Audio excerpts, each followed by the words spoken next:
When I think about veracity and leadership and communication, of course, I always think about Coach Vermeil and Coach Corner that I had. You know, some great coaches I've had in my life. And one of my favorite quotes of Coach Vermeil is nobody ever drowned in sweat, you know, and I guess that would be in the vehement side of things, you know, and being really passionate about stuff. But the other one is don't overload your mouth with your butt. And when you were saying earlier, you know, you talked about, you know, some people just go out there, you know, the givers and the takers. Some are just going out there to try to get to sale, you know. And a lot, you know, you know, givers get. And the overload your mouth with your butt kind of a thing is just like when you're talking the talk, you got to be able to make sure you walk the walk.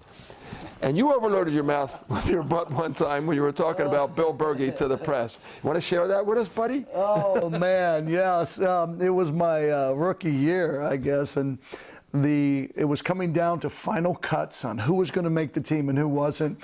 And the Philadelphia Inquirer reporter came up to me and says, hey, yeah, he came up to me, he said, hey, Denny, he said, you know, what is it that you really want? Now, after the thing, I knew he probably just want to make the Eagles.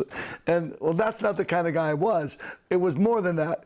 And so he says, Denny, what do you really want to accomplish here at camp? And I looked at him and I said, I just really want to knock Bill Bergey on his butt.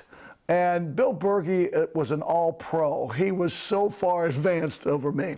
Well, don't you know, the next day, it's in the press. Franks wants to knock Bergey on butt. And did that cause a lot of problems? I mean, fights every day for a week until I learned my lesson.